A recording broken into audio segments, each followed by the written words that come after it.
દુર્ઘટનાઓના પીડિતોને ન્યાય મળે તે માટે મોરબીથી કોંગ્રેસ દ્વારા ન્યાય યાત્રાનું પ્રસ્થાન કરાવવામાં આવશે તો બીજી તરફ રાજ્ય સરકાર દ્વારા શનિવારથી રાજ્યભરમાં તિરંગા યાત્રા શરૂ કરવામાં આવશે।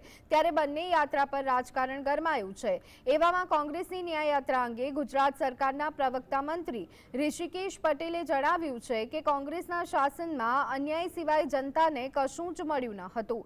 ભાજપની સરકાર દરેક દિશામાં પ્રગતિ કરી રહી છે। ગુજરાતમાં દરેક સેક્ટરમાં કહી શકાય કે આગળ વધતું જોવા મળી રહ્યું છે। કોંગ્રેસે જે જનતા સામે અન્યાય કર્યો તે બદલ તેને પ્રાયશ્ચિત યાત્રા નીકાળવી જોઈએ।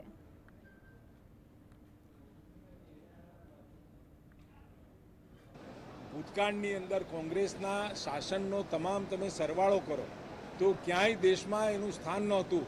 આજે દેશમાં એટલા બધા સેક્ટરોમાં એટલા બધા ફિલ્ડની અંદર આજે આગળ આવી રહ્યું છે ગુજરાત, અને એમના પાછલા વર્ષોનો ઇતિહાસ પણ જો એ જરા જોઈ લે તો મને લાગે છે કે આવતા સમયની અંદર આ ન્યાય યાત્રા નહીં, એમને અન્યાય કરેલાની પ્રાયશ્ચિત યાત્રા છે।